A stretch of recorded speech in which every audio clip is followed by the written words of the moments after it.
Hello बच्चों, मैं हूं आपका प्यारा विपिन चौबीसा सर। और अच्छे वीडियो देखने के लिए अभी डाउनलोड करें डाउटनट ऐप।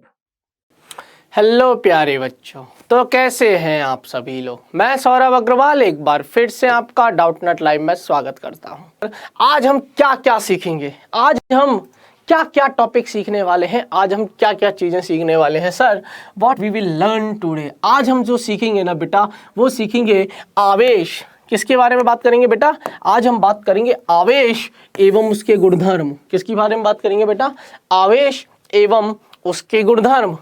फिर सीखेंगे हम आवेशन की विधियां कि यार किसी वस्तु को आवेशित करना होगा तो आवेशित कैसे किए जा सकते हैं, क्या इनकी कोई विधियां होती हैं? हाँ बेटा, इनकी विधियां होती हैं सर। कितनी होती हैं सर? 3 विधियां होती हैं। तो क्या आप तीनों पढ़ाने वाले हैं? हाँ बेटा, हम तीनों विधियां सीखेंगे एक एक करके, और फिर कुछ सवाल करेंगे ताकि हमें सवाल से और ज़्यादा क्लैरिटी मिले कॉन्सेप्ट की। तो ये चीज़ है, आज हम इतनी चीज़ें कवर करने वाले हैं, आज हम इतनी चीज़ें सीखने वाले हैं। तो बेटा पहला कर लेते हैं क्विज निपटा लेते हैं। पहले क्विज का पहला क्वेश्चन आपकी स्क्रीन पर आ रहा होगा। अब पहले क्विज और क्विज को बिल्कुल ईमानदारी से करना। क्विज को बिल्कुल ईमानदारी से करना है तो करना है सर पढ़ाया तो नहीं है फिर क्विज कैसे करूंगा? नहीं बेटा, जितना हो सकता है, जितनी कोशिश तुमसे हो सकती है उतनी करो। आसान है क्वेश्चन, है ना, टफ नहीं है बेटा, कर सकते हो। कमान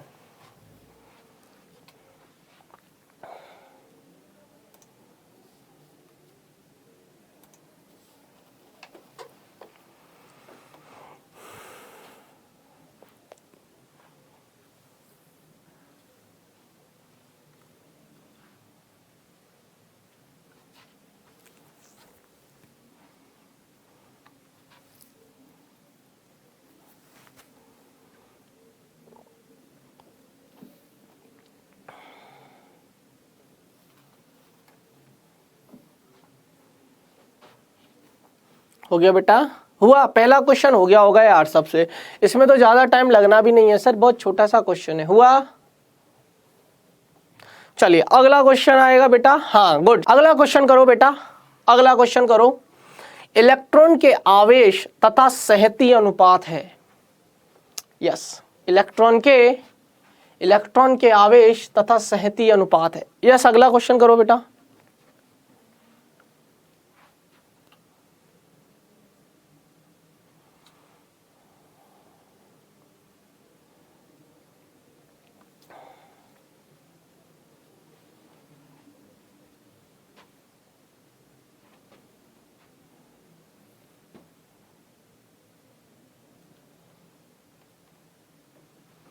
कोई जाएगा बेटा?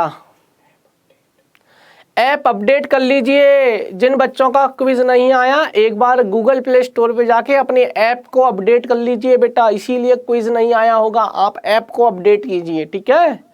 जिन भी बच्चों का नहीं आया ऐप को अपडेट कर लेना। चलिए बेटा अब आंसर्स निकालते हैं, कोई दिक्कत नहीं है, कोई बात नहीं। जिनका इस बार आज का क्विज छूट गया तो कल करेंगे, है ना, कोई दिक्कत नहीं है। अब सुन लो बेटा क्वेश्चंस को। क्वेश्चन आपके सामने है, मूल आवेश के क्या तात्पर्य है और इसका मान कितना होता है। अब सुनना, पढ़ना स्टार्ट करते हैं बेटा, है ना, बातें नहीं। अब सुनो, मूल आवेश, सुनना ध्यान से। देखो यार, आवेश क्या है वो तो हम पढ़ेंगे ही। मूल आवेश का क्या मतलब है कि यार सबसे छोटा आवेश कौन सा है इस दुनिया में। इस दुनिया में सबसे छोटा आवेश क्या है, अर्थात मान लीजिए इतना छोटा आवेश है, मान लेते हैं इतना छोटा आवेश है। तो यार ये जो छोटा आवेश है ना, फिर इसके और अधिक टुकड़े अगर मैं नहीं कर पाया, इसे और विभाजित नहीं कर पाया, वही मेरा मूल आवेश है, वही मेरे मूल आवेश है। ध्यान से सुनना बेटा। तो मूल आवेश, और हम जो मानते हैं ना बेटा, जो मूल आवेश जो अभी तक को हमको पता है वो होता है कि एक इलेक्ट्रॉन पर जो आवेश है वो कितना होता है बताओ सर? वो होता है माइनस, इलेक्ट्रॉन है ऋणावेशित होता है। मैं परिमाण की बात करूं तो सिर्फ 1.6 × 10⁻⁻⁻⁹ कूलाम। ये ये जो आवेश है ना बेटा, ये बिल्कुल छोटा सूक्ष्मतम आवेश है, बिल्कुल न्यूनतम आवेश है। इससे छोटा आवेश अभी नहीं है, अभी हमें नहीं पता। तो यही हमारा मूल आवेश है, यही हमारा बिल्कुल छोटा आवेश है। आंसर हो जाएगा 1.6 गुने 10 की घात माइनस 19 कूलाम। बोलिए बात समझ में आ रही है क्या? 1.6 गुना 10 की घात माइनस 19 कूलाम। बात समझ में आई? बोलिए बेटा, बोलो। चलें आगे। सुनो, अब सुनो बेटा, अब बात करते हैं दूसरे क्वेश्चन की, है ना। दूसरा क्वेश्चन, इलेक्ट्रॉन के आवेश तथा सहती अनुपात है। अब ध्यान से सुनना बेटा। देखो यार, अगर आपको इसका मतलब नहीं समझ में आ रहा, कोई बात नहीं, थोड़ा सा बुद्धि है, थोड़े से अपने स्व विवेक का भी इस्तेमाल करो। कैसे? सर सुनो, अगर आप इकाई देखो तो इकाई समझ में आएगी सर, कूलाम बटे किलोग्राम, कूलाम बटे किलोग्राम, अर्थात कूलाम मतलब आवेश। अरे यार, आवेश की इकाई क्या है? कूलाम। और किलोग्राम मतलब द्रव्यमान। अर्थात कुछ नहीं करना सर, हमें आवेश और द्रव्यमान का भाग देना है। अब किसका आवेश और किसका द्रव्यमान? हम बात कर रहे हैं इलेक्ट्रॉन। तो एक इलेक्ट्रॉन पर जो आवेश होता है वो कितना होता है? 1.6 1.6 गुना 10 की घात माइनस 19 कूलाम। और एक इलेक्ट्रॉन का द्रव्यमान बेटा पता है क्या? हाँ या ना का जवाब दो। कितने बच्चों को एक इलेक्ट्रॉन का द्रव्यमान पता है? कितने बच्चों को एक इलेक्ट्रॉन का द्रव्यमान पता है? कितना होता है बेटा? 9.1 गुना 10 की घात माइनस 31 किलोग्राम। कुछ नहीं करना सर, किलो आवेश पता है, द्रव्यमान पता है, आवेश बटा द्रव्यमान, क्योंकि हमें यहां से समझ में आ रहा है कि यार आवेश बटे द्रव्यमान का अनुपात पूछ रहे हैं। यस, बच्चे ने आंसर सही दिया है। यस, बहुत सारे बच्चों ने सही दिया है। 9.1 10 की घात माइनस 31 कूलाम। सुनो, तो एक इलेक्ट्रॉन पर आवेश है इतना, एक इलेक्ट्रॉन का द्रव्यमान है इतना, ऑप्शन है किलोग्राम, कूलाम बटे किलोग्राम। सी मतलब कूलाम, है ना। आवेश की इकाई कूलाम बटे द्रव्यमान। तो सर दोनों को भाग ही तो देना है, दोनों को भाग ही तो देना। तो देख बेटा, 1.6 गुने 10 की घात माइनस 19 कूलाम बटे 9.1 गुना 10 की घात माइनस 31 किलोग्राम। खत्म हो गया सर। 10 की घात माइनस 31 ऊपर जाएगा 10 की घात प्लस 31। आता है क्या? आता है क्या इतना गणित? बोलिए। तो सर ये हो जाएगा 1.6 गुने 9.1 गुना 10 की घात माइनस 19 तो है ही है, और ऊपर जाके माइनस 31 क्या बन जाएगा? प्लस 31 बन जाएगा। क्या बन जाएगा?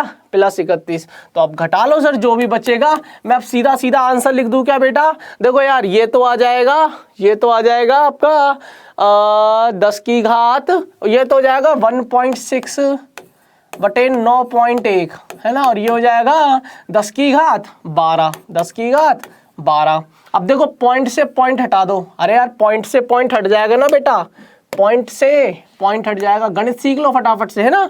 और गणित आपको खुद को भी आनी चाहिए। पॉइंट से पॉइंट हटा लेना, ये पॉइंट हट गया, ये पॉइंट हट गया। तो 16 बटे 91 इंटू 10 की घात 12। अब लगभग लगभग हल करेंगे बेटा, है ना। अब इतना समय नहीं बनाएंगे, लगभग लगभग सब हल करेंगे। तो इसको मैं 90 लिख दूं, 91 को 90 लिख दूं, तो एक जीरो से एक जीरो कट के 11 बच जाएगा। तो 16 बटे 9 इंटू 10 की घात 11। अब बस 16 बटे 9 निकाल लो, 16 बटे 9 निकाल लो, कूलाम बटे किलोग्राम। 16 बटे 9 कितना आएगा? देखो 9 एकम 9, कितना बचा बताओ? 7 बचा। अरे बोलो यार, 7 बचा।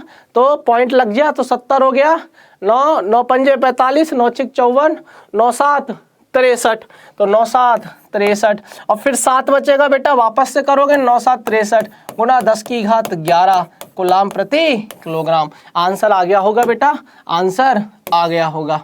क्या आया बताओ? सर 1.77 गुना 10 की घात 11। बोलो। चलिए आगे चलते हैं। यस, शाबाश, बहुत सारे बच्चों ने बता दिया आंसर, शाबाश, बहुत बढ़िया, बहुत सुंदर। ठीक है, समझ में आ गया, कोई दिक्कत? चलिए अगला चलते हैं, आगे चलते हैं बेटा। अब हम क्या करने वाले हैं सर? एक मोटा मोटा सा आइडिया ले लेते हैं, फिर पढ़ना स्टार्ट करेंगे बेटा। देखो यार, कहानी सुनना बेटा। हम जो पढ़ेंगे ना, पूरा विद्युत चुंबकत्व पढ़ेंगे। इलेक्ट्रोमैग्नेटिज्म बोलते हैं इसको, विद्युत चुंबकत्व। देखो मेन हम जो पढ़ने वाले ना, मेन हम पढ़ेंगे आवेशों का। आवेश, हमें आवेश समझ में आ जाए ना बेटा तो हमें पूरी कहानी समझ में आ जाएगी, पूरी 12वीं का। अगर मैं बात करूं बेटा 12वीं क्लास में, देखो हम पढ़ने वाले हैं विद्युत चुंबकत्व। किसकी बात करेंगे? विद्युत चुंबकत्व में। ध्यान से सुनना, तो हम भाई मेन बात करेंगे आवेश के बारे में, है ना। तो अब आवेश को हम देखना, ध्यान से सुनना, स्थिर वैद्युतिकी नाम क्यों आया, वहां से पूरा डेप्थ से, पूरा जीरो से उठाऊंगा चैप्टर को। अभी उठा नहीं है चैप्टर, अभी चैप्टर को उठाएंगे, आप लोगों के साथ मिलके उठाएंगे चैप्टर को। साथ देना बेटा बराबर से, है ना। देखो यार, मान लेते हैं सर की Q जो है, आवेश को किससे दिखाते हैं? Q से दिखाते हैं। किससे दिखाते हैं? Q से। अगर आपका आवेश रुका हुआ है, आवेश रुका हुआ है, अगर आपका आवेश स्थिर वेग से गति कर रहा है, स्थिर वेग से, या हाँ नियत वेग से गति कर रहा है, क्या लिख दो? नियत वेग से। यहां लिखेंगे, स्थिर वेग भी ठीक है वैसे तो, लेकिन नियत लिख दोगे तो कोई दिक्कत नहीं आएगी। क्या लिखोगे यहां पर बेटा? नियत वेग से। और यहां पर लिखोगे कि आपका आवेश जो है वो त्वरित गति कर रहा है। क्या गति कर रहा है? त्वरित गति कर रहा है। यहां लिख दो आवेश जो है वो स्थिर है। आवेश जो है वो स्थिर है, विराम अवस्था में है, रुका हुआ है। आवेश क्या है? स्थिर है। 3 चीजें हैं बेटा, 3 चीजें, या तो कोई चीज रुकी है, या कोई नियत वेग से या नियत चाल से चल रही है, या त्वरित है। त्वरित का मतलब वेग में परिवर्तन। यहां नियत वेग का मतलब वेग में परिवर्तन नहीं है, यहां त्वरित गति का मतलब है कि वेग में परिवर्तन है। बोलिए, बात समझ में आया? बोलिए बेटा। तो ये हो जाएगा यहां स्थिर। क्या हो जाएगा? स्थिर। अब सुनना, अगर आवेश स्थिर होता है तो वह केवल और केवल विद्युत क्षेत्र उत्पन्न करता है। कौन सा क्षेत्र उत्पन्न करता है? विद्युत क्षेत्र। कितने बच्चों ने नाम सुना विद्युत क्षेत्र का? फटाफट बता दो हाँ या ना, फटाफट बता दो हाँ या ना। कितने बच्चों ने विद्युत क्षेत्र का नाम सुना है? कितने बच्चों ने विद्युत क्षेत्र का नाम सुना है? हाँ या ना का जवाब दे दो। बोलिए, कितने बच्चों ने विद्युत क्षेत्र का नाम सुना है?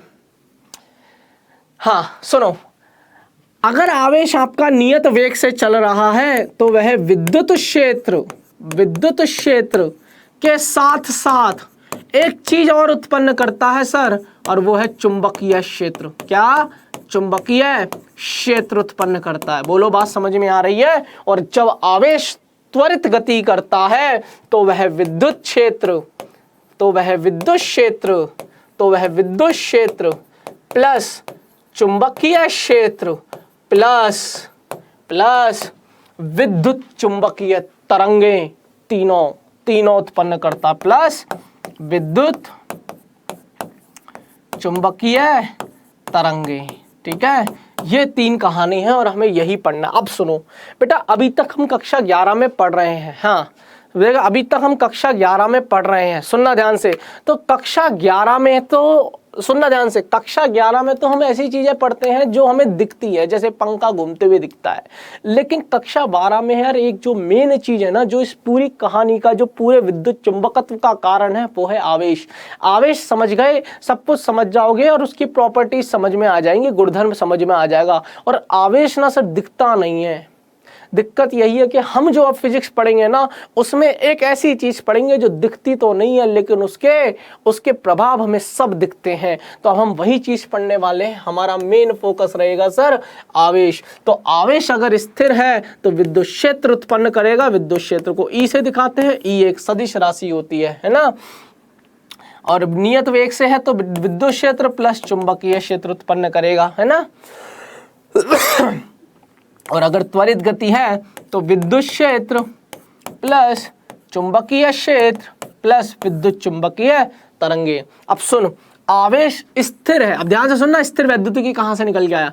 आवेश स्थिर है, आवेश स्थिर है तो यहां से निकल के आया स्थिर। और हम इलेक्ट्रॉन, अरे यार आवेश मतलब हम इलेक्ट्रॉन की बात करने वाले हैं, तो यहां से निकल के आया इलेक्ट्रोस्टैटिक।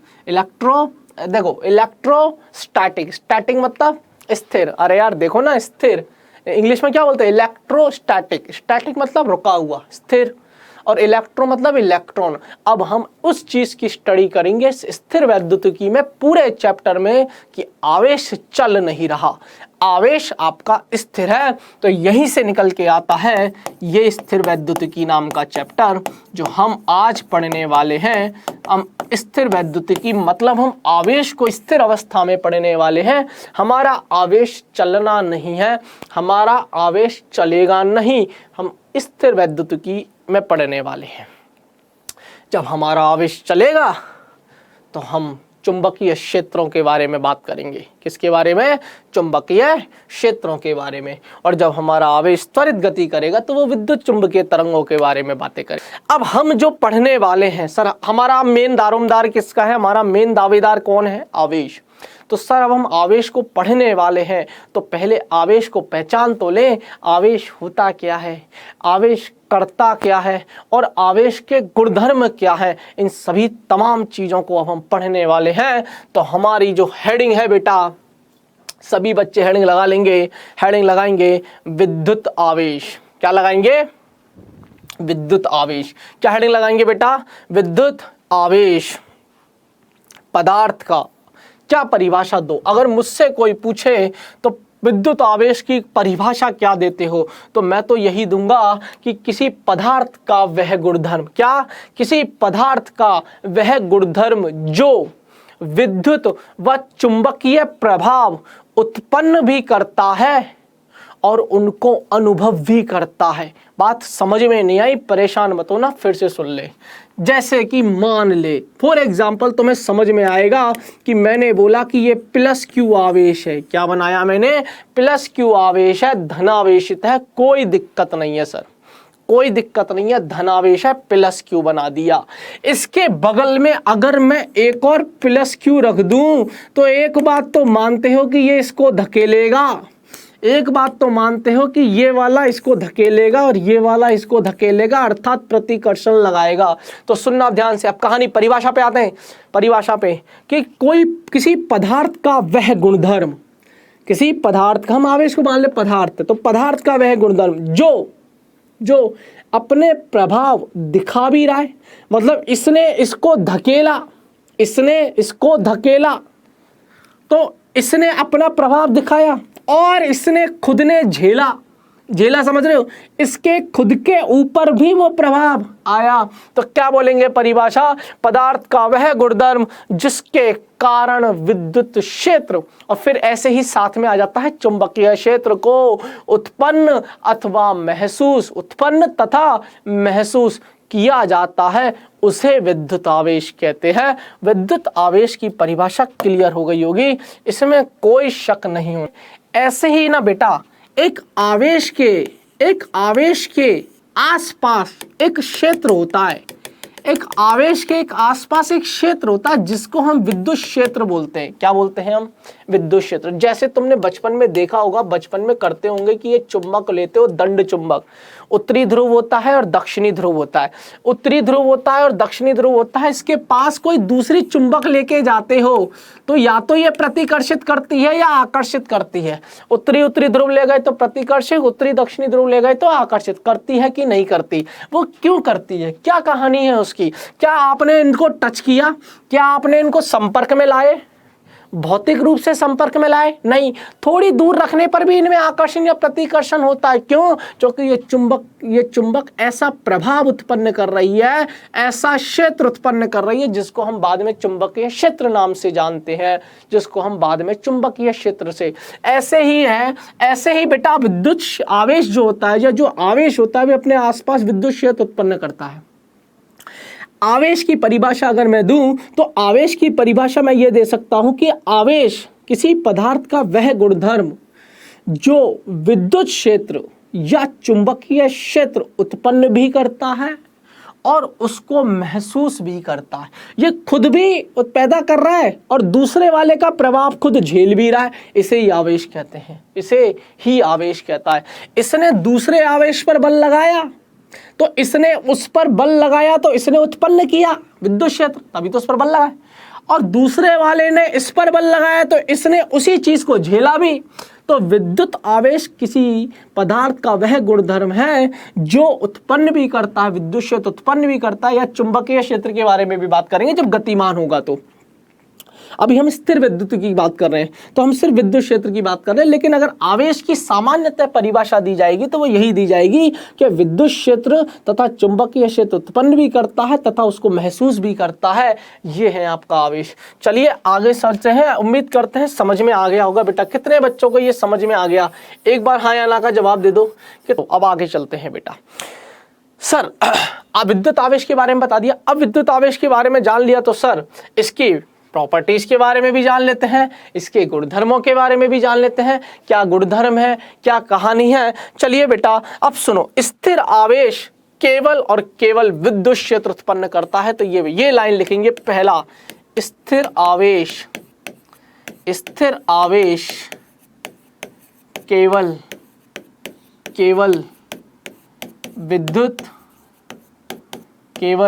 विद्युत क्षेत्र उत्पन्न करता है। विद्युत आवेश, स्थिर विद्युत आवेश है ना, स्थिर आवेश गतिमान होगा, नियत वेग से चल रहा होगा तो विद्युत क्षेत्र प्लस चुंबकीय क्षेत्र, और त्वरित होगा तो विद्युत क्षेत्र, चुंबकीय क्षेत्र और विद्युत चुंबकीय तरंगे। तो अभी हम फोकस करेंगे किस पर? स्थिर आवेश पर, क्योंकि हमारा चैप्टर कौन सा है? स्थिर वैद्युतिकी। तो अब भूल जाओ कि आवेश चल रहा है, अब तुम्हें ये बस आवेश रुका हुआ नजर आना चाहिए और उसके आसपास विद्युत क्षेत्र उत्पन्न होगा। ये मान के चलो ये आवेश का गुण है बेटा कि अपने आसपास वह विद्युत क्षेत्र उत्पन्न करता है। ठीक है, क्लियर है क्या कहानी? बोलिए बेटा। अरे हाँ या ना की बात कर लेते हैं। चलिए अब बात कर लेते हैं बेटा इकाइयों की। इकाई की बात कर लेते हैं, छोटी छोटी सी बातें हैं। क्या है? एसआई पद्धति की अगर मैं बात करूं, एसआई पद्धति की, तो चलिए सर एसआई पद्धति की अगर हम बात करें बेटा तो एक कूलाम भी बोलते हैं ना। क्या होती है? कूलाम। क्या होती है बताओ? इकाई क्या हो जाएगी? कूलाम। क्या हो जाएगी बेटा? कूलाम। इसको सही से लिख देते हैं, कूलाम। कूलाम हो जाएगी। अरे यार बोलो, तो एसआई पद्धति में क्या हो जाएगी? ये कूलाम हो जाएगी। ठीक है, बोलो। इसको सी से भी दिखाते हैं, कुछ जगह सीबी से भी दिखाते हैं, कुछ जगह सी से दिखाते हैं, कुछ जगह सीबी से भी दिखाते हैं, और कुछ जगह एम्पियर इनटू कैसे दिखाएंगे? देख बेटा, आई बराबर क्या होता है? क्यू बटे टी। अरे आई बराबर क्यू बटे टी, तो Q बराबर I इंटू टी, तो एम्पियर इंटू सेकेंड। अरे यार हाँ या ना, इतना तो कर सकते हो। देखना बेटा, आवेश बराबर धारा इंटू समय, तो धारा को एम्पियर में और समय को सेकंड में, तो कुछ जगह इसको एम्पियर इंटू सेकंड में भी दिखाते हैं। बोलो बात समझ में आ गई क्या यार? कितने बच्चों को इतनी बात समझ में आ गई? हाँ या ना का जवाब दे दीजिए। और सीजीएस पद्धति में, सीजीएस पद्धति समझते हो बेटा? Centimetre gram second. क्या बोल रहे हैं? सेंटीमीटर, देखो फिर से लिख देते हैं, सेंटीमीटर ग्राम सेकंड। सेकंड है ना, इसको अच्छे से लिख दे, सेंटीमीटर ग्राम और सेकंड। Centimetre gram second.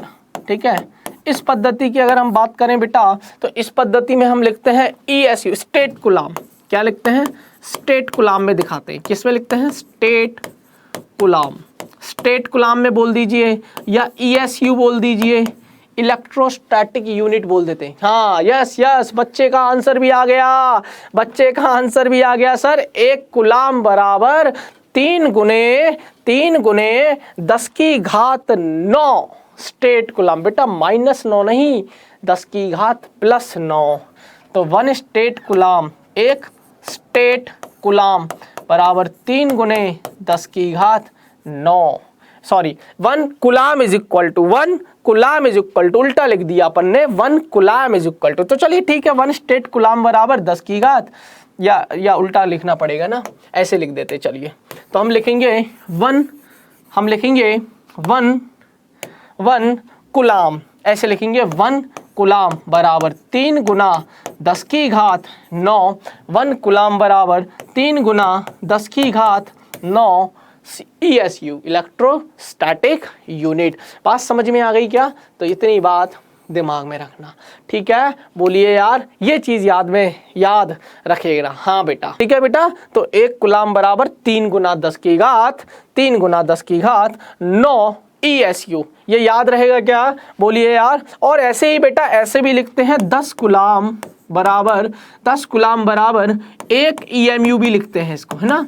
याद रखने के तरीके हैं और कुछ नहीं है, CGS पद्धति में, है ना। इसको बोलते हैं इलेक्ट्रोमैग्नेटिक यूनिट। छोटी छोटी सी बातें हैं। EMU 10 कूलाम बराबर 1 EMU, और 10 कूलाम, 1 कूलाम कितने ESU? इतने। तो 10 कूलाम बराबर 10 इंटू इतने ESU। तो यहाँ से फिर 1 EMU में और ESU में संबंध निकाल सकते हो। खैर, ये काम में नहीं आने वाली है, यकीन मानिए बेटा, बस नॉलेज के हिसाब से बता दी है।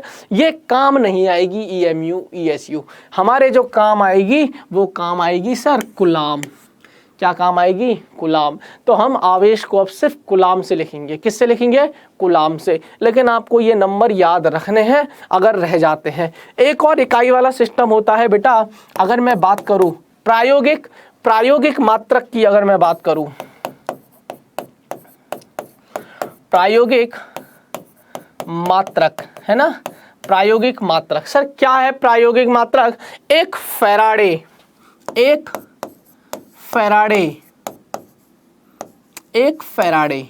फैराडे बराबर कितना होता है बताओ? 1 मोल इलेक्ट्रॉन पर आवेश। बेटा EMU क्या होता है? Electromagnetic unit. जैसे यहाँ होता है ना इलेक्ट्रोस्टैटिक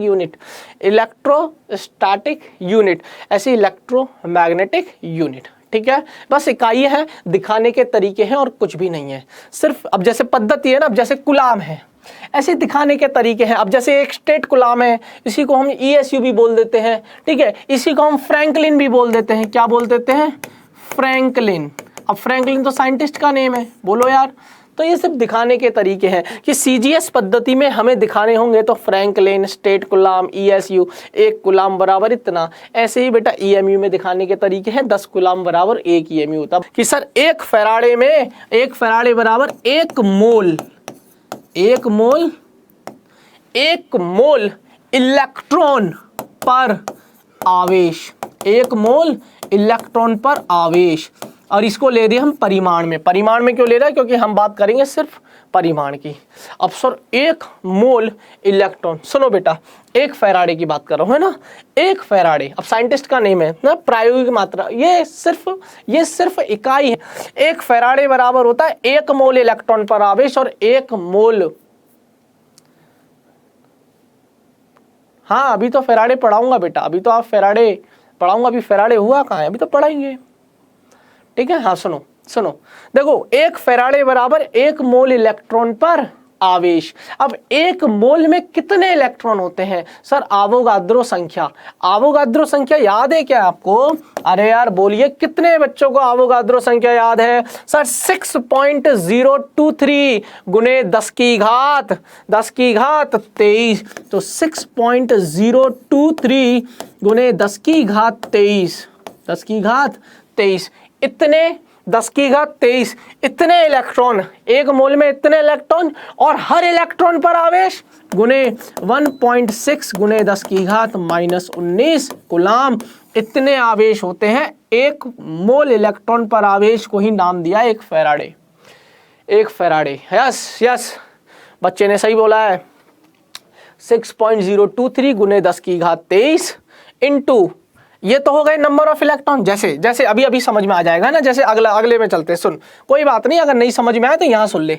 जैसे मैंने बोला कि मेरे पास 2 इलेक्ट्रॉन है, तो मैंने बोला बता कितना आवेश है? तो सर 1 इलेक्ट्रॉन पर आवेश होता है 1.6 इंटू 10 की घात -19 कूलाम। तो 2 इलेक्ट्रॉन पर, अरे यार 2 तो गुना 2। ऐसे ही एक मोल में इतनी संख्या होती है, 1 मोल में इतनी संख्या होती है, और अरे इतनी इलेक्ट्रॉनों की संख्या होती है, और हर इलेक्ट्रॉन पर आवेश इतना होता है। तो गुना कर लो, और गुना करोगे ना तो ये नंबर संख्या निकल के आती है बेटा। ये संख्या निकल के आती है 965।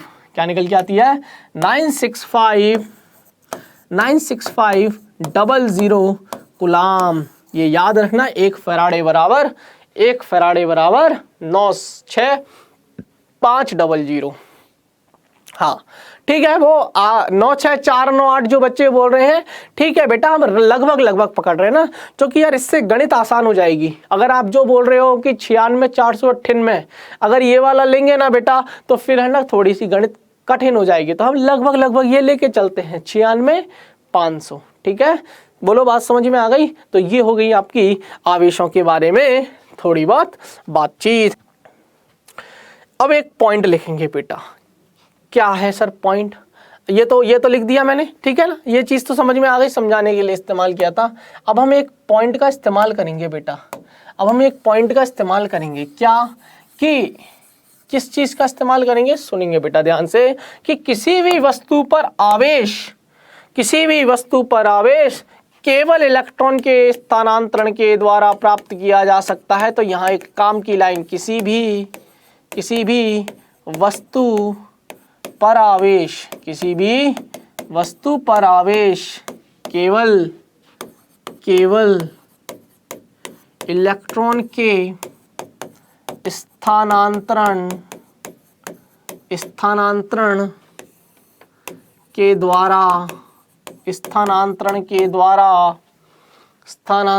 द्वारा हाँ ठीक है, बहुत बढ़िया, बहुत सुंदर, बच्चा बोल रहा बहुत अच्छे समझ में आ रहा, सुनते रहना, समझ में सब कुछ आएगा, है ना। केवल और केवल इलेक्ट्रॉन के द्वारा स्थानांतरण के द्वारा प्राप्त किया जा सकता है। कोई बच्चा इस लाइन का मतलब बता सकता है? मैं तो बताऊंगा ही। कोई मुझे समझा सकता है क्या? प्राप्त किया जा सकता है। सर सबसे पहले मैं बताता हूं इसका क्या मतलब है। यार देखो, बदमाशी जो करेगा ना वो करेगा इलेक्ट्रॉन। पूरी की पूरी भौतिकी विज्ञान में अगर हम बात करें इलेक्ट्रिकल वाले पोर्शन की, तो पूरी बदमाशी करेगा इलेक्ट्रॉन, क्योंकि यही भागेगा। बेटा एक बात बता दूं आपको, हाँ बच्चे बोल रहे सर इलेक्ट्रॉन का आदान प्रदान, ठीक है बोल सकते हैं। यार देखो, इलेक्ट्रॉन का आदान प्रदान से किया, लेकिन इलेक्ट्रॉन ही क्यों, प्रोटॉन से क्यों नहीं? मेरा क्वेश्चन समझे नहीं आप? वो बात तो समझ में आया कि सर एक वस्तु से इलेक्ट्रॉन ले लूंगा। अब चलो थोड़ी देर डिस्कस करते हैं, बच्चे मुझसे डिस्कस कर रहे हैं कि सर मैं एक वस्तु से इलेक्ट्रॉन ले लूंगा तो जो वस्तु इलेक्ट्रॉन ग्रहण करती है वो ऋणावेशित हो जाती है, और जो वस्तु इलेक्ट्रॉन त्यागती है वो वस्तु धनावेशित हो जाती है। वो बात तो ठीक है, लेकिन इलेक्ट्रॉन ने क्या जिम्मेदारी ले रखी है? इलेक्ट्रॉन ने क्या ठेका ले रखा है क्या? प्रोटॉन क्यों नहीं? यस, आवेश संरक्षण के नियम से नहीं, ये बोलो यार। देखो सीधी सी बात है सर, प्रोटॉन को तोड़ने के लिए हमें नाभिक में, प्रोटॉन चाहिए तो हमें नाभिक में जाना पड़ेगा, नाभिक के लिए हमें नाभिकीय ऊर्जा देनी पड़ेगी, सिंपल। और इलेक्ट्रॉन हमें भारी मिल जाता है, और इलेक्ट्रॉन तो वैसे भी मुक्त होते हैं, चालक के अंदर बात करें तो इलेक्ट्रॉन मुक्त रूप से होते हैं, तो इलेक्ट्रॉनों का स्थानांतरण आसान होता है। इसीलिए हम बात करेंगे इलेक्ट्रॉनों के बारे में। तो पूरी चीजों में यस एक बच्चे ने तो बताया भी है, ठीक है। तो इलेक्ट्रॉन, तो ये चीज ध्यान रखना, मैंने बता दी, चलो छोड़ो ये चीज मैंने बता दी कि यार इलेक्ट्रॉन जो है ना बेटा, वो यार देखो प्रोटॉन तक हम इसलिए नहीं जा सकते। पहली बात तो कि यार प्रोटॉन तक पहुंचने के लिए हमें नाभिक में जाना पड़ेगा, हमें नाभिकीय ऊर्जा देनी पड़ेगी, तो हम प्रोटॉन की तो बात कर ही नहीं रहे। इलेक्ट्रॉन मुक्त भी होता है, मतलब चालक के अंदर अगर हम बात करें तो मुक्त अवस्था में इलेक्ट्रॉन होते हैं ना यार, इलेक्ट्रॉन मुक्त अवस्था में होते हैं ना, है ना। तो हम बात करेंगे इलेक्ट्रॉन, तो इलेक्ट्रॉनों का ही स्थानांतरण होता है एक जगह से दूसरी जगह पर। तो अब ये बात लाइन दिमाग में बिठा लो कि हम जब भी बात करेंगे इलेक्ट्रॉनों के स्थानांतरण के बारे में, या जब भी हम आवेशों के बारे में बात करेंगे, तो किसी भी वस्तु पर जब भी आवेश आएगा तो ये मत बोलना कि सर प्रोटॉन चला गया, नहीं। क्या बोलेंगे कि सर इलेक्ट्रॉन चला गया, इलेक्ट्रॉन आ गया, जो भी है इलेक्ट्रॉन है, गया है तो भी इलेक्ट्रॉन है, आया है तो भी इलेक्ट्रॉन है। ये बिल्कुल मत बोल देना कि धनावेश गया है या प्रोटॉन गया है, ठीक है बेटा। चलिए अब बात करते हैं आगे। तो ये हो गया हमारे विद्युत आवेश के बारे में। अब हम पढ़ेंगे गुणधर्मों के बारे में, लेकिन गुणधर्मों के बारे में पढ़ने से पहले कुछ काम की चीजें। अब ध्यान से सुनना बेटा, सब कुछ समझ में आएगा आवेशों के बारे में ना। अब सुनो, मान लीजिए कि ये वस्तु है ना, इस पर मेरे 10 इलेक्ट्रॉन हैं और 10 प्रोटॉन हैं। इस पर 10 इलेक्ट्रॉन है, 10 प्रोटॉन है। मैंने बोला बता इस पर आवेश कितना है, मैंने बोला बता इस पर आवेश कितना है, कुल आवेश कितना है। तो तुमने बोला उदासीन है सर ये वस्तु, क्योंकि जितना ऋण आवेश है उतना ही धन आवेश है। आवेश के दो प्रकार होते हैं, एक होता है धनावेश, एक होता है ऋण आवेश, ठीक है ना सर। बच्चे बोलते हैं सर न्यूट्रॉन, सर न्यूट्रॉन भी तो एक आवेश है उदासीन। अरे उदासीन नाम का कोई आवेश नहीं होता, या तो धन है या ऋण है। तो हम बात करेंगे या तो धन आवेश की, हम बात करेंगे या तो ऋण आवेश की। तो ध्यान से सुनना बेटा, धन आवेश की बात करें तो मान लीजिए ये वस्तु है जिसपे 10 इलेक्ट्रॉन है और 10 प्रोटॉन है, ठीक है। इसने क्या किया, तो अभी क्या है, अभी क्या है सर, अभी इस पर कुल आवेश, अभी इस पर कुल आवेश 0 है, इस पर कुल आवेश 0 है। क्यों 0 है बताओ इस पर कुल आवेश, क्योंकि सर जितने प्लस हैं उतने ही माइनस हैं। प्लस 10 और माइनस 10 मिलकर के क्या दे देंगे, 0, अर्थात ये वस्तु उदासीन है। अब बच्चे एक लाइन गड़बड़ी कर देंगे यहाँ पे, मुझे पता है ना बच्चा कहाँ गलती करता है। मैं बताऊं, कोई वस्तु उदासीन है इसका मतलब ये नहीं है कि उस पर आवेश नहीं है, उस पर आवेश है लेकिन उस पर कुल आवेश 0 है। दोनों में फर्क है बेटा, आवेश और कुल आवेश दोनों में बहुत फर्क है। सिर्फ आवेश बोल देना और कुल आवेश बोल देने में जमीन रात आसमान का फर्क है। मैंने बोला कि एक वस्तु है, यार ये वस्तु है, क्या इस पर आवेश नहीं है? अरे क्या इस पर 10 इलेक्ट्रॉन नहीं है? क्या 10 इलेक्ट्रॉन आवेश नहीं है? अरे हाँ या ना बोल, क्या 10 इलेक्ट्रॉन आवेश नहीं होता? होता है। क्या 10 प्रोटॉन है तो क्या 10 प्रोटॉन है तो आवेश नहीं है? है सर, आवेश तो है लेकिन इस वस्तु पर कुल आवेश नहीं है, इस वस्तु पर कुल आवेश नहीं है। कुल आवेश 0 है इसलिए ये वस्तु उदासीन है। लेकिन उदासीन अगर ये वस्तु है तो इस पर इलेक्ट्रॉन नहीं है ये बोलना गलत है, या उस पर प्रोटॉन नहीं है ये बोलना गलत है।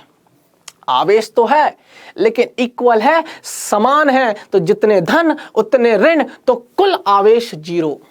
समझ में आ गई? चलिए आगे चलते हैं बेटा। अब सुन, अब मान लीजिए कि ये वस्तु है उदासीन है। क्या है ये? उदासीन है। तो देखो मैंने यहाँ उदासीन भी लिखा है, मैंने यहाँ उदासीन भी लिखा है और मैंने इलेक्ट्रॉन भी दिखाए और प्रोटॉन भी दिखाए। इसका मतलब है कि उसमें इलेक्ट्रॉन भी है प्रोटॉन भी है लेकिन कुल आवेश 0 है, इसलिए वो उदासीन है। ठीक है, अब मैंने यहाँ से एक इलेक्ट्रॉन ले लिया या 2 इलेक्ट्रॉन ले लिए, ध्यान से सुनना, मैंने यहाँ से 2 इलेक्ट्रॉन ले लिए, तो बता अब ये वस्तु क्या बन जाएगी? सर ये वस्तु क्या बन जाएगी? अब 10 इलेक्ट्रॉन ले लिया, अब ध्यान से सुनना बेटा, अब ध्यान से सुनना, ये 10 इलेक्ट्रॉन ले लिए तो अभी भी प्रोटॉनों की संख्या तो 10 ही है लेकिन इलेक्ट्रॉनों की संख्या अब रह जाएगी 8। तो सर पहले बराबर थे, 10 बराबर थे, तो जितने धन उतने ऋण बराबर एक दूसरे को काट मार के बराबर कर दिया, एक दूसरे को मार काट करके बराबर कर दिया। लेकिन अभी 8 तो धन है, सॉरी 8 तो ऋण है और 10 धन है, तो कौन किसकी दादागिरी चलेगी? धन की चलेगी, क्योंकि धन क्या बोलेगा, भैया मैं तुझसे 2 ज्यादा हूं, तेरे 8 आदमी है मेरे 10 आदमी है, 8 आदमी तेरे 8 आदमी मेरे बराबर है, लेकिन अभी भी तो मेरे 2 आदमी ज्यादा है। किसके? कौन बोल रहा है? ये धन बोल रहा है। तो ये बोलेगा नहीं भैया मेरा चलेगा, इसमें बोल वाला, मेरी दादागिरी चलेगी, अर्थात ये वस्तु धनावेशित हो जाएगी। तो अब इसका मतलब यह है कि जब भी कोई वस्तु इलेक्ट्रॉन त्यागती है वो वस्तु धनावेशित बन जाती है। जब भी कोई वस्तु इलेक्ट्रॉन त्यागती है वो वस्तु धनावेशित बन जाती है, धनावेशित होती है। इसका मतलब समझ में आया? और इलेक्ट्रॉन ही त्यागेगी, दूसरी वस्तु इलेक्ट्रॉन लेगी। क्या लाइन है? जब भी कोई वस्तु पर आवेश आना है हमेशा इलेक्ट्रॉनों का ही स्थानांतरण होगा। तो ये मैंने 2 इलेक्ट्रॉन अगर इधर भेजे तो इधर 8 इलेक्ट्रॉन बचे, इसने 2 इलेक्ट्रॉनों का त्याग किया, तो जो इलेक्ट्रॉन त्यागती है वो अब धनावेशित हो जाती है। बोलिए बात समझ में आ गई क्या बेटा? बात समझ में आ गई क्या बेटा? बोलिए यार, अरे बोलो यार। तो ये अभी तो उदासीन वाला केस है ना, ये उदासीन वाला केस है। कलर चेंज करके लिखेंगे कि जब मान लीजिए इसने 2 इलेक्ट्रॉन यहाँ से त्याग दिए, 2 इलेक्ट्रॉन, तो इसने 2 इलेक्ट्रॉन ग्रहण किए, इसने 2 इलेक्ट्रॉन ग्रहण किए, तो सर ये हो जाती है नेगेटिव ऋणावेशित। क्या हो जाती है? ये ऋणावेशित। और ये हो जाएगी धनावेशित, ये हो जाएगी धनावेशित। बोल बात समझ में आई क्या? एक प्रोटॉन ज्यादा हो तो कोई दिक्कत नहीं है सर। अब सुन, कोई बात नहीं बेटा, एक प्रोटॉन, अब देख अभी 2 थे तो 2 + 2 चार्ज आ जाता, अरे +2 आवेश आ जाता। अगर एक इलेक्ट्रॉन त्यागती तो +1 आवेश आ जाता। ये तो ठीक वैसी वाली कहानी है ना सर, सोडियम। सर सोडियम का परमाणु क्रमांक 11, अभी फटाफट समझ में आ जाएगा। 1s2 2s2 2p6 3s1। अरे यार 11 इलेक्ट्रॉन हो गए। क्लोरीन सर 17, क्लोरीन 17, बोल बात समझ में आई क्या? Chlorine 17 sir 1s2 2s2 2p6 3s2 3p5। p बोल रहा है मेरे को 1 इलेक्ट्रॉन दे दो, S बोल रहा है मेरे को भी 1 इलेक्ट्रॉन दे दो। क्योंकि S में अधिकतम 2 इलेक्ट्रॉन बढ़ सकते हैं, P में अधिकतम 6 बढ़ सकते हैं। P को भी 1 की जरूरत है, S में भी 1 की जरूरत है। लेकिन अगर P वाला ऐसा दे देगा तो यहाँ तो 3s2 इसका घर तो भर जाएगा, लेकिन ये अस्थायी हो जाएगा। तो ये नहीं होने की बजाय उल्टा ये बोलता है सोडियम तुम मुझसे ले ले। तो सोडियम ने 1 इलेक्ट्रॉन त्यागा, तो जो वस्तु इलेक्ट्रॉन त्यागती है उसके ऊपर धनावेशित आती है, उसके ऊपर धनावेश आता है। इसीलिए सोडियम के ऊपर Na+, और जो वस्तु इलेक्ट्रॉन ग्रहण करती है उसके ऊपर माइनस। तो इसने 1 इलेक्ट्रॉन त्यागा तो इस पर धन, इसने 1 इलेक्ट्रॉन ग्रहण किया तो इस पर ऋण। लेकिन आज भी प्लस और माइनस, बस आज भी कुल आवेश जो है ना बेटा वो संरक्षित है। आज भी ब्रह्मांड के अंदर प्लस और माइनस उदासीन, कोई भी नेट चार्ज, कोई भी कुल आवेश नहीं है। अरे आवेश संरक्षित हुआ नहीं हुआ? तो जो बच्चा बोल रहा है कि सर अगर 1 p ज्यादा हो तो 1 प्रोटॉन ज्यादा हो तो देखना यार, 1 प्रोटॉन ज्यादा हो का मतलब क्या है बेटा? इलेक्ट्रॉन कम कर दे। अरे त्यागेगा तो इलेक्ट्रॉन ही, तो इलेक्ट्रॉन निकला तो प्रोटॉन अपने आप ज्यादा हो गया ना। तो अपने आप ज्यादा हो गया तो यहाँ दिखा दिया हमने प्लस से, जो वस्तु इलेक्ट्रॉन त्यागती है। अब 1 प्रोटॉन ज्यादा है तो 1 प्लस, 2 ज्यादा है तो 2 प्लस। तो हैं बेटा आवेशों के गुणधर्मों के बारे में बात कर लेते हैं। सर जो भी हम पढ़ रहे हैं, हम आवेश पढ़ रहे हैं, तो आवेशों के गुणधर्म क्या है बेटा? तो पहला गुणधर्म, आवेश एक अदिश राशि है। क्या है? आवेश एक अदिश राशि है। आवेश की दिशा नहीं होती, अदिश राशियां वे राशियां होती है। ध्यान से सुन लेना, अभी समझ में आ जाएगा। 2 मिनट की कहानी है पूरे गुणधर्मों में, अभी समझा दूंगा। हाँ बहुत बढ़िया, बहुत सुंदर। सुनो आवेशों की बात कर लेते हैं बेटा। आवेश एक अदिश राशि है, मतलब ये कि यार जैसे मान लीजिए, ध्यान से सुनना, अभी तुरंत समझ में आ जाएगा कि मैंने बोला जाओ चीनी लेके आओ, मैंने बोला इधर आओ, जाओ दुकान पे जाओ आम लेके आओ। क्या बोला मैंने? आम लेके आओ। तो तुम मुझसे ये थोड़ी ना पूछोगे कि सर मैं आम किस दिशा में लेके आऊं, सर मैं पूर्व दिशा में लेके आऊं कि मैं पश्चिम दिशा में लेके आऊं। यार आम तो आम होता है, इसमें पूर्व और पश्चिम दिशा क्या करेगी? तो सर तुम द्रव्यमान की बात कर रहे हो। किसकी बात कर रहे हो? द्रव्यमान, किलोग्राम की ना। तो जिसमें परिमाण की तो बात हो लेकिन दिशा का उसमें कोई महत्व ना हो, वे राशियां होती हैं अदिश राशियां। ऐसे ही आवेश के बारे में ऐसा कोई सीन नहीं है कि यार उत्तर दिशा में तो इतना आवेश है, दक्षिण दिशा में इतना आवेश है। आवेश बोलता है मैं एक अदिश राशि हूँ, मेरा एक संख्यात्मक मान है भैया 2 कूलाम 3 कूलाम 4 कूलाम -3 -2 -6 -8, ठीक है ना। तो आवेश एक अदिश राशि है, याद रखेंगे बेटा, ठीक है। आवेश सदा द्रव्यमान के साथ संबद्ध होता है, ये लाइन सुन लीजिए बेटा। आवेश सदा द्रव्यमान के साथ संबद्ध होता है, इसका मतलब ये है कि जहां पर देखो इसका तुरंत समझ में आ जाएगा। मैंने बोला आवेश द्रव्यमान के साथ सदा संबद्ध रहता है, इसका मतलब ये है, देखो यार इसका मतलब ये है कि मान लेते हैं, यहाँ लिख दूं क्या, ऊपर लिख दूं क्या? हाँ ऊपर लिख देते हैं। सुनो मैंने बोला कि आपके पास कहीं द्रव्यमान है, तो जरूरी नहीं है कि उसके ऊपर आवेश हो। आपके पास द्रव्यमान है तो जरूरी नहीं है कि उसके ऊपर आवेश हो, लेकिन अगर आपके पास कहीं आवेश है तो ये बात बिल्कुल जरूरी है कि वहां द्रव्यमान होगा। यही बात समझ में उड़ गया दिमाग से? अगर द्रव्यमान है तो जरूरी नहीं है कि उस पर आवेश हो या आवेश हो वहां, लेकिन अगर कहीं आवेश है तो वो जरूरी है वहां द्रव्यमान होगा। तो आवेश सदा द्रव्यमान के साथ संबद्ध है। अगर आवेश है तो डेफिनेट सी पक्की बात है कि द्रव्यमान भी होगा, लेकिन द्रव्यमान है तो ये बात पक्की नहीं है कि सर आवेश होगा भी कि नहीं होगा। आगे चलते हैं, आवेशों के गुणधर्मों में ही बात कर रहे थे, ये वाला बात कर लेते हैं। आवेश का स्थानांतरण किया जा सकता है, अभी अभी हमने करके दिखाया था। आवेश का स्थानांतरण कैसे किया जा सकता है, एक वस्तु से इलेक्ट्रॉन को दूसरी वस्तु में हम त्यागते हैं। अब उसके मेथड्स होते हैं, मेथड्स ऑफ चार्जिंग, आवेशन की विधियों में हम सीखने वाले हैं, आगे आने वाला है आवेशन की विधियों में। तो ठीक है ना, आवेश का स्थानांतरण किया जा सकता है, ये गुणधर्म है। इनको याद भी रखोगे ना तब भी काम चल जाएगा। जहां समझाने की चीजें होंगी वहां समझाया जाएगा, जहां नहीं है समझाने की चीजें वहां आपको सीधा बोल दिया जाएगा, इनको याद रखो। अब तुम्हें पता है आवेश का स्थानांतरण किया जा सकता है, और आवेश किसी भी वस्तु पर अगर आवेश आना है तो वो इलेक्ट्रॉन के स्थानांतरण से ही आएगा। प्रोटॉन को या धनावेश को स्थानांतरित नहीं करोगे, स्थानांतरित करोगे तो किसको करोगे, इलेक्ट्रॉनों को। इलेक्ट्रॉन ही है जो इधर उधर भागेगा, ठीक है। तो ये हो गया आपका आवेश का स्थानांतरण किया जा सकता है। अगला है, ये पॉइंट है बेटा बहुत इंपॉर्टेंट पॉइंट, आवेश का क्वांटीकरण। आवेश का क्वांटीकरण फटाफट सीख लीजिए, आवेश का क्वांटीकरण। अब ध्यान से सुनना, इस पॉइंट को सुनना, थोड़ी देर कलम रोक दो, थोड़ी देर कॉपी कलम रोक दो और सुनो कहानी क्या है। मैंने बोला कि एक वस्तु है, ये वस्तु है ए वस्तु, यह है वस्तु ए, और यह है वस्तु बी, यह है वस्तु बी। ध्यान से सुनना, यह है वस्तु बी, ठीक है। ये वस्तु ए है, ये वस्तु बी है। मैंने बोला कि यहाँ से एक इलेक्ट्रॉन निकाल के इधर दे दे, इलेक्ट्रॉन का ही स्थानांतरण होगा। एक इलेक्ट्रॉन यहाँ से निकाल के यहाँ दे दे, तो तुमने बोला कि सर ये तो हो जाएगी प्लस ए की और ये हो जाएगी माइनस ए की।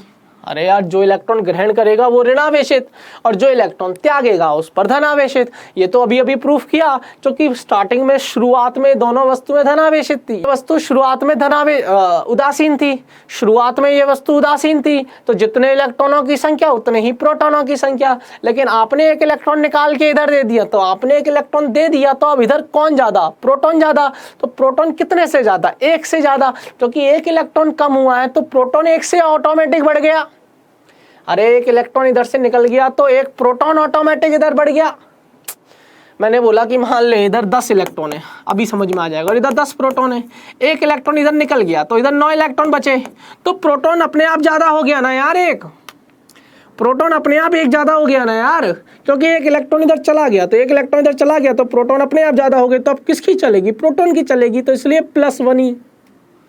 अरे एक ही तो प्रोटॉन ज्यादा है, हाँ ना। ऐसे ही इसमें इसने एक इलेक्ट्रॉन त्यागा, तो मान ले इसमें भी 10 इलेक्ट्रॉन थे और 10 प्रोटॉन थे, लेकिन अब एक इलेक्ट्रॉन इधर आ गया तो अब इधर 10 नहीं, अब इधर 11 इलेक्ट्रॉन बचे, तो प्रोटॉन अपने आप कम हो गए ना यार। कौन ज्यादा चल रहा है, इलेक्ट्रॉन, तो इलेक्ट्रॉन की दादागिरी चलेगी, कितने की, एक की ज्यादा चलेगी, क्योंकि एक ही तो ज्यादा है। अरे प्रोटॉन भी तो 10 है, इलेक्ट्रॉन 11 है, तो क्या हुआ, एक ही इलेक्ट्रॉन तो ज्यादा है ना, तो इलेक्ट्रॉन क्या बोलेगा, हाँ भैया माइनस। तो जो वस्तु ग्रहण करती है वो, जो उसके ऊपर ऋणावेश, जो वस्तु त्यागती है उसके ऊपर धनावेश। पॉइंट क्या है मेरा, मैं समझा रहा हूं आपको क्वांटीकरण का सिद्धांत। तो क्वांटीकरण सिद्धो, इससे बहुत सारे क्वेश्चंस बनेंगे आपके बेटा, तो वो चीज समझना, ठीक है। हाँ, तो ये वाली, तो मान लीजिए कि सर 2 वस्तु हैं, एक ने इलेक्ट्रॉन त्यागा, एक ने ग्रहण किया, तो ये हो जाएगा प्लस ही और ये हो जाएगा माइनस ही। ये बात क्लियर है क्या, हाँ सर ये बात क्लियर है। अब सुन दूसरी, मैंने बोला एक नहीं, मैंने बोला 2 दे दे, मैंने बोला 2 इलेक्ट्रॉन दे दे, तो तुमने बोला ठीक है सर 2 इलेक्ट्रॉन दे दो, तो तुमने बोला सर +2e, तो इधर -2e। मैंने बोला 1000 इलेक्ट्रॉन दे दे, मैंने बोला 1000 इलेक्ट्रॉन दे दे, तो तुमने बोला सर ठीक है इधर +1000e और इधर -1000e। मैंने बोला ऐसा 1 इलेक्ट्रॉन 2 इलेक्ट्रॉन, यस हाँ यस बच्चे ने सही बोला है, बच्चे ने सही बोला है। क्या बोला है कि प्रकृति में आवेश इलेक्ट्रॉन का पूर्ण गुणज होता है। ठीक है वही है बेटा, वही है क्वांटीकरण का, बस इसको थोड़ा सा डिटेल में समझा रहा हूँ, ठीक है। आपकी बात सत्य है लेकिन इसको थोड़ा सा डिटेल में समझ लो। तो 1000e, अब देखो, अब तुम वस्तु से जाओगे, मान लो तुम वस्तु के पास गए, अब सुनो थोड़ी देर रुक जाओ, तुम वस्तु के पास गए कि ला भाई इलेक्ट्रॉन दे दे, तो तुम उससे ना पूरा 1 इलेक्ट्रॉन उधार लोगे या पूरा 1 इलेक्ट्रॉन मांगोगे। ऐसे कभी नहीं मांगोगे कि भाई मुझे आधा इलेक्ट्रॉन दे दे, मुझे 1.25 इलेक्ट्रॉन दे दे, मुझे 1.5 दे दे, मुझे 2.25 दे दे, मुझे 1/4 दे दे। ऐसा इलेक्ट्रॉन नहीं, क्योंकि आवेश को, इलेक्ट्रॉन को हम पहले ही बहुत छोटा मान चुके हैं, पहले ही हम मूल आवेश मान चुके हैं। पहले ही हम सबसे छोटा की, अब इससे ज़्यादा और विभाजित नहीं किया जा सकता। यस आएगा बेटा, इससे ज़्यादा और विभाजित नहीं किया जा सकता। तो अब हम जो इलेक्ट्रॉन निकालेंगे वही सबसे छोटा है, वही सबसे छोटा है। तो पूरा की पूरा एक इलेक्ट्रॉन निकालेंगे, ना कि मैं आधा इलेक्ट्रॉन। तो एक निकालूंगा तो प्लस एक ही इधर आ जाएगा, तो माइनस एक ही इधर, प्लस दो इलेक्ट्रॉन निकालूंगा तो प्लस 2 इधर आ जाएगा, माइनस 2 इधर आ जाएगा। ऐसे ही 1000, ऐसे ही 1 लाख, 1 करोड़। तो हमने इनको सीधी भाषा में बोल दिया, अगर मैं एनी इलेक्ट्रॉन निकालता हूं, कितने एनी इलेक्ट्रॉन, तो इधर आ जाएगा प्लस एनी, इधर आ जाएगा माइनस एनी। अर्थात प्रकृति में जो आवेश होता है, क्या बोल रहा हूं, प्रकृति में जो आवेश होता है वो इलेक्ट्रॉन का पूर्ण गुणज होता है। Q बराबर प्लस माइनस एनी, यही है आवेश का क्वांटीकरण। ठीक है, बोलो बात समझ में आया? ठीक है, हाँ बेटा। तो मैं परिभाषा नहीं लिखा रहा हूँ, हमें सिर्फ समझ में आनी चाहिए, बाकी मेहनत आप करोगे घर पे, ठीक है ना। थोड़ा बहुत खुद को भी पढ़ना है ना बेटा। तो आवेश का क्वांटीकरण क्या है, समझ में आया क्या? कि यार बस इतना ही बोलना है कि एक वस्तु से इलेक्ट्रॉन निकाला तुमने, 1 निकालोगे, 2 निकालोगे, कभी भी 1.5 नहीं निकालोगे, 2.5 नहीं निकालोगे, 2.25 इलेक्ट्रॉन नहीं निकालोगे। जो भी निकालोगे पूर्ण गुणज में निकालोगे, कि 1 आ जा, 2 आ जा, 50 आ जा, 100 आ जा, 250 आ जा, एन आ जा, एन आ जा।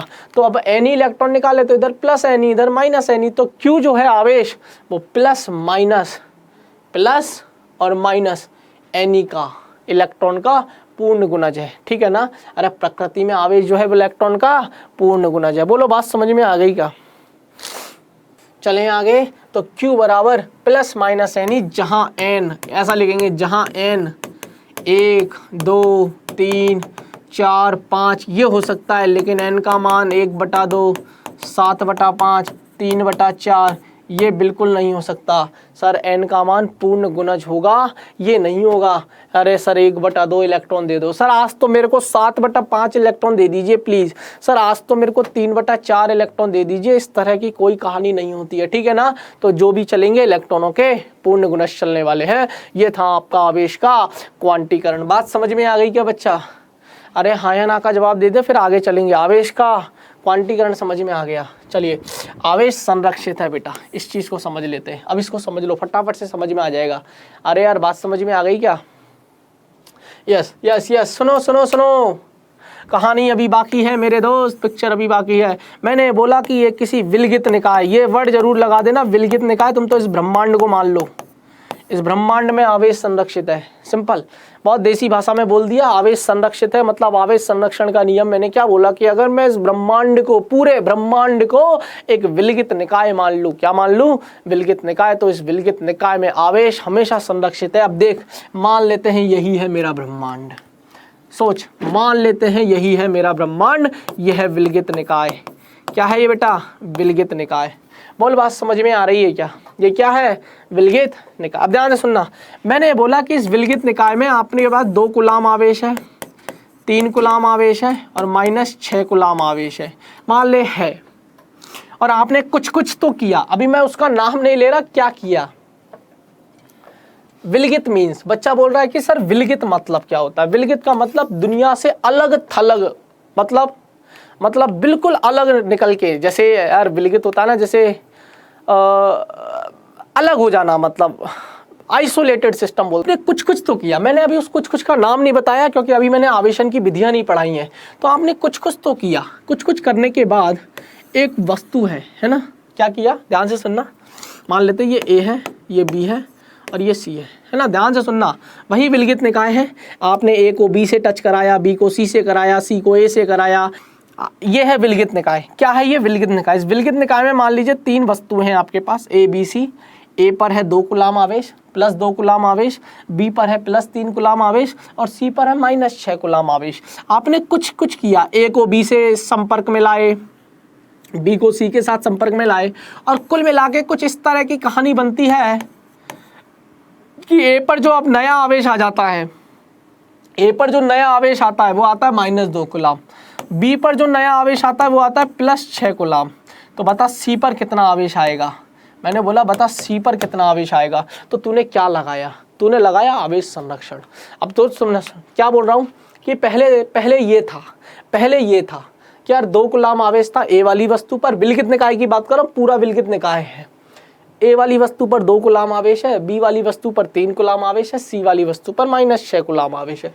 तुमने कुछ तो किया कि ए को बी से, बी को सी को, सी से ए को, इस तरह से कुछ किया और यहाँ मिल गए तुम्हें फाइनली कि ए पर अब जो नया आवेश प्राप्त हुआ वो हुआ तुम्हें -2 कूलाम, बी पर हुआ, ये बी वाली वस्तु है, बी पर हुआ तुम्हें +6 कूलाम। तो मैंने बोला बता सी पर कितने कूलाम आवेश आया, तो तुमने लगाया बुद्धि, तुमने बोला कि यार सर आवेश संरक्षित है, आवेश संरक्षित है। इसका मतलब यह है कि इस विलगित निकाय से बाहर आवेश नहीं गया होगा, क्योंकि बाहर से तो इसका कोई संपर्क है ही नहीं, विलगित है ना बिल्कुल।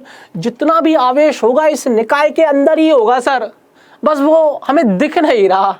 अरे यार बात समझ में आ रही है क्या? क्योंकि यार विलगित का मतलब है बाहर से कोई आवेश का हम स्थानांतरण नहीं कर रहे, बाहर से कोई आवेश लेके नहीं आ रहे और ना ही कोई आवेश बाहर जा रहा है। विलगित का मतलब ये भी है।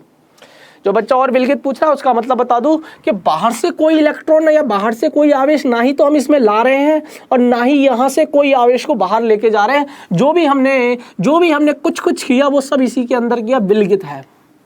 अरे यार हाँ या ना का जवाब दे दो यार। तो अब तुम्हें आवेश संरक्षण पता है कि सर कुछ करने से पहले कितना आवेश था कुल, तो आवेश तो अदिश राशि है, सीधा सीधा जोड़ सकते हैं sir. +2 coulomb +3 coulomb +5 -6 sir -1 coulomb था इस पूरे की पूरे निकाय का आवेश, -1 कूलाम था संपर्क में लाने से पहले, ठीक है सर। और यहाँ है -2, यहाँ है +6, तो -2 +6 प्लस इसके ऊपर नहीं पता सर x मान लेते हैं। क्या मान लेते हैं? x मान लेते हैं। यही x ये बराबर है किसके? संपर्क में लाने से पहले, कुछ करने से पहले कितना है? -1।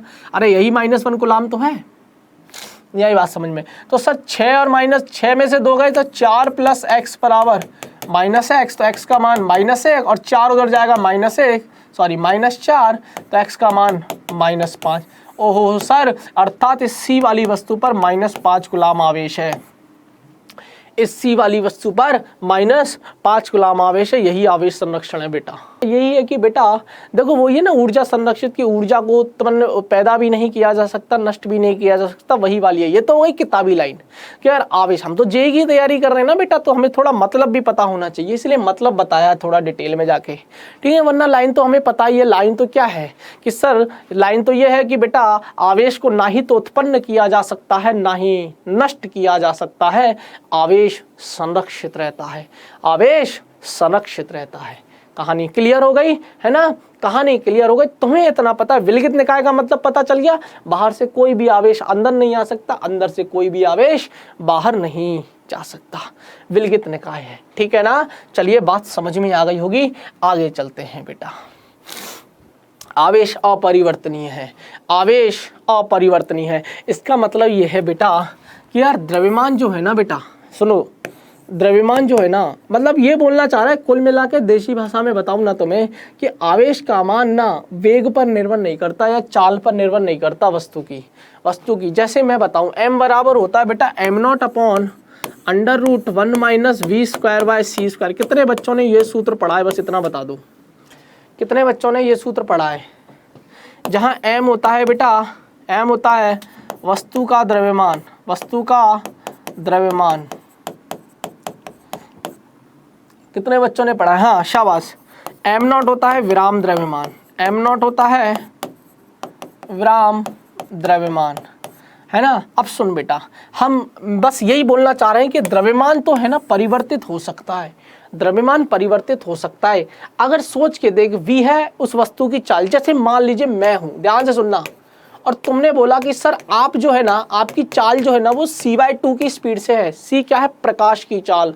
c क्या है? प्रकाश की चाल। आपने मुझे इतनी तेज रफ्तार दे दी कि मैं प्रकाश की आधी चाल के बराबर चलने लगा, प्रकाश की चाल की आधी चाल के बराबर चलने लगा, तो यह है प्रकाश की चाल। तो प्रकाश की चाल के आधी चाल से चलने लगा, तो देख बेटा यहाँ रखेगा c/2 रखेगा, तो देख द्रव्यमान कैसे बदलता है। जब मैं रुका हुआ था तो मेरा द्रव्यमान m था, जब मैं रुका हुआ था तो मेरा द्रव्यमान m था, अब मैं चल रहा हूं, कितने से चल रहा हूं, c/2 से, तो देख मेरा द्रव्यमान कितना आएगा, m0 बटे अंडर रूट 1 माइनस v की जगह क्या रखेगा, c बटे 2 का स्क्वायर बटे c स्क्वायर। सर इसको सॉल्व करोगे ना तो m बराबर देखो क्या आएगा, m0 बटे अंडर रूट 1 माइनस ये हो जाएगा बेटा c स्क्वायर बटे 4c स्क्वायर, c स्क्वायर से c स्क्वायर कट जाएगा, 1 माइनस 1/4, 1 में से 1/4 गया 3/4, तो m बराबर बचेगा सर m0 बटे अंडर रूट 3/4, 4 बाहर आएगा, 2 बन जाएगा, 2 ऊपर चला जाएगा, तो ये हो जाएगा 2m0 बाई रूट 3, तो ये हो जाएगा 2m0 बाई रूट 3। देख मेरा द्रव्यमान परिवर्तित हुआ कि नहीं हुआ, जब मैं रुका हुआ था तो मेरा द्रव्यमान m0 था, जब मैं रुका हुआ था तो मेरा द्रव्यमान m0 था, और चलते हुए मेरा द्रव्यमान, यस द्रव्यमान परिवर्तित होता है बेटा अगर स्पीड बहुत ज़्यादा हो। हम जो पढ़ते हैं ना कि कार हमारी जा रही है, ट्रेन जा रही है, यार ये प्रकाश की चाल की तुलना में तुच्छ है, नगण्य है, इसीलिए बेटा हमारे द्रव्यमान पर फर्क नहीं पड़ता। अगर हमारे द्रव्यमान पर इसलिए फर्क नहीं पड़ता क्योंकि यार देखो v का मान कितना है, बहुत छोटा है c की तुलना में, v बटा c, नीचे बहुत बड़ी संख्या, ऊपर बहुत छोटी संख्या, तो भाग दोगे तो बहुत छोटी संख्या, बहुत छोटी संख्या, एक में से माइनस भी करोगे तो कुछ खास फर्क पड़ने वाला नहीं है, इसीलिए m का मान लगभग m0 के बराबर आ जाता है। बहुत जैसे कार वार चल रही है तो हम बोलते हैं ना कार चल रही है, तो यार बताइए कार का द्रव्यमान तो परिवर्तित ही नहीं होता, जबकि सर चलती हुई वस्तुओं का द्रव्यमान परिवर्तित होना चाहिए, क्योंकि यार वो प्रकाश की चाल की तुलना में बहुत कम चाल है, बहुत कम चाल है, इसीलिए हम उसको नगण्य कर लेते। लेकिन अगर तुम्हारे पास ऐसी कोई जादुई शक्ति होती कि तुम मुझे इतना चाल दे सकते प्रकाश की चाल की तुलना में, तो यस मैं एक्सेप्ट करता हूं कि मेरा द्रव्यमान बदल चुका होता, दौड़ते हुए या चलते हुए, इस रफ्तार से चलते हुए मेरा द्रव्यमान बदल चुका होता, और रुका हुआ होता तो मेरा द्रव्यमान v0। लेकिन आवेश के केस में ऐसा नहीं है बेटा, द्रव्यमान होता, देखो आवेश अपरिवर्तनीय राशि का मतलब समझ रहे हो, द्रव्यमान बदल सकता है लेकिन आवेश बोलता भैया मैं ना बदलने का, मैं नहीं बदलता, मेरे को तुम रोक के रखो तब भी मैं 2 गुलाम हूँ, देसी भाषा में समझा दूँ, मैं रुका हुआ हूँ तब भी मैं 2 गुलाम हूँ, मुझे तुम बहुत तेजी से ले जा रहे हो, बहुत तेजी से ले जाओ तब भी मैं 2 गुलाम हूँ, मेरे पे गति का कोई फर्क नहीं पड़ता, मेरे पे चाल का कोई फर्क नहीं पड़ता। ये बात कौन बोलता है, ये बात बोल रहा है आवेश, ये बात कौन बोल रहा है, ये बात बोल रहा है आवेश। बात समझ में आई? तो आवेश अपरिवर्तनीय राशि है, आवेश परिवर्तित ही नहीं होता, आवेश कभी भी चाल पे परिवर्तन नहीं, चाल पर निर्भर नहीं करता। कितने बच्चों को ये लाइन समझ में आ गई, कितने बच्चों को ये बात समझ में आ गई? एक बार हाँ या ना का जवाब दे दो। तो ये द्रव्यमान तो मैंने परिवर्तित होते हुए तुम्हें दिखा दिया, द्रव्यमान तो मैंने परिवर्तित होते हुए दिखा दिया उदाहरण के तौर पर, उदाहरण के तौर पर। ये तो विराम द्रव्यमान है बेटा, है ना, विराम द्रव्यमान है, लेकिन चलते हुए कितना द्रव्यमान निकल के आता है, ये निकल के आता है। लेकिन आवेश के केस में ऐसा संभव नहीं है, आवेश बोलता है कि तुम मुझे रोक के रखो तब भी मैं 2 गुलाम हूं, और तुम मुझे कितनी भी रफ्तार से भगा लो तब भी मैं 2 ही गुलाम रहूंगा, मैं बदलने वाला नहीं हूं। अब हम पढ़ेंगे आवेशन की विधियां, फटाफट से सुन लीजिए। आवेशन की 3 विधियां होती हैं बेटा, आवेशन की 3 विधियां होती हैं। पहला हम पढ़ेंगे घर्षण द्वारा आवेशन, घर्षण द्वारा आवेशन। दूसरा हम पढ़ेंगे चालन द्वारा आवेशन, चालन द्वारा आवेशन। तीसरा हम पढ़ेंगे प्रेरण द्वारा आवेशन। किसके द्वारा? प्रेरण द्वारा आवेशन। क्या किसी वस्तु को आवेशित किया जा सकता है? अगर किसी वस्तु को आवेशित किया जा सकता है तो किस किस तरह से, किस किस प्रकार से आवेशित किया जा सकता है, वही है बेटा अपनी हेडिंग आवेशन की विधियां, वही है अपनी हेडिंग आवेशन की विधियां। तो आवेशन अब हम पढ़ेंगे बेटा एक एक करके, तीनों को डिटेल में अध्ययन करेंगे। पहला लगेंगे, पहली हेडिंग लगाएंगे बिल्कुल घर्षण द्वारा आवेशन। तो सवाल ये उठता है कि क्या किसी वस्तु को आवेशित किया जा सकता है? हाँ, आवेशन की विधियां होती हैं, आवेशित किया जा सकता है। तो पहला है घर्षण द्वारा, दूसरा है चालन द्वारा और तीसरा है प्रेरण द्वारा। तो चलिए शुरू करते हैं कहानी। पहला है घर्षण द्वारा आवेशन। तो घर्षण द्वारा आवेशन है जब भी कोई दो वस्तुओं को, सिंपल सी कहानी है, बहुत छोटी सी कहानी है, जब भी कोई दो वस्तुओं को आपस में रगड़ोगे बेटा, दो वस्तुओं को आपस में रगड़ोगे तो एक वस्तु इलेक्ट्रॉन त्यागती है तो दूसरा वस्तु इलेक्ट्रॉन ग्रहण करती है। सिंपल सी कहानी, एक लाइन की कहानी है कि मान लीजिए कि सर, मान लीजिए कि एक कांच की छड़ है और रेशम का कपड़ा है। ये कौन सा कपड़ा है? रेशम का कपड़ा, रेशम का कपड़ा। और यह है सर कांच की छड़, यह है आपकी कांच की छड़। आपने इसको रगड़ा, आपने इसको रगड़ा, आपने इसको रगड़ा तो कांच की छड़ जो हो जाएगी बेटा वो हो जाएगी धनावेशित। तो जितनी धनावेश इस पर आया उतना ही ऋणावेश इस रेशम के कपड़े पर आ जाएगा, आवेश आ जाएगा। तो घर्षण द्वारा समझ रहे हो, दो वस्तुओं को लो आपस में रगड़ लो, दो वस्तुओं को लो आपस में रगड़ लीजिए। तो दोनों को रगड़ोगे तो पहली पर अगर धन आया है तो दूसरी पर ऋण आएगा, घर्षण द्वारा आवेशन हो गया। पहली पर जितना आवेश आया है दूसरी पर ठीक उसके विपरीत, मान ले पहले पर 10 कूलाम आया प्लस का 10 कूलाम आवेश आया तो दूसरे पर माइनस का 10 कूलाम आवेश आएगा। फॉर एग्जाम्पल बता रहा हूँ बेटा कि पहले पर प्लस 10 कूलाम आवेश आया तो दूसरे पर माइनस 10 कूलाम आवेश आएगा। एक वस्तु से इलेक्ट्रॉन दूसरी वस्तु में स्थानांतरित हो जाते हैं। तो जितना धन उतना ऋण, ठीक है। तो इसमें खास बात यह है कि समान परिमाण के आते हैं और विपरीत प्रकृति के आते हैं। क्या बोल रहा हूँ? समान परिमाण के आते हैं और विपरीत प्रकृति के आते हैं। तो घर्षण द्वारा आवेशन हो गया। अब इनके जोड़े बना रखे हैं उन्होंने। जोड़े क्या बना रखे हैं सर? कांच की छड़ को रेशम के कपड़े से ही रगड़ना, ऊनी वस्त्र को रबड़ से, अंबर एक तरीके का पदार्थ होता है, या प्लास्टिक से रगड़ोगे। कभी आपने बचपन में भी देखा होगा सूखे बालों में बेटा कंघी करते हैं ना अपन सूखे बालों से, तो फिर जो कंघा होता है उस कंघे से अगर कागज के छोटे छोटे टुकड़ों को मैं उठाऊं तो कागज के छोटे छोटे टुकड़े उठ जाते हैं। कभी किया है ये एक्सपेरिमेंट? सूखे बालों का करना, तेल लगा के मत करना। सूखे बालों से अगर हम कभी कंघे को रगड़ते हैं ना बेटा तो कंघा आवेशित हो जाता है, तो फिर वो छोटे छोटे कागज के टुकड़ों को उठा लेता है। यार कभी किया हो तो ये जोड़े हैं सूखे बाल कंघा।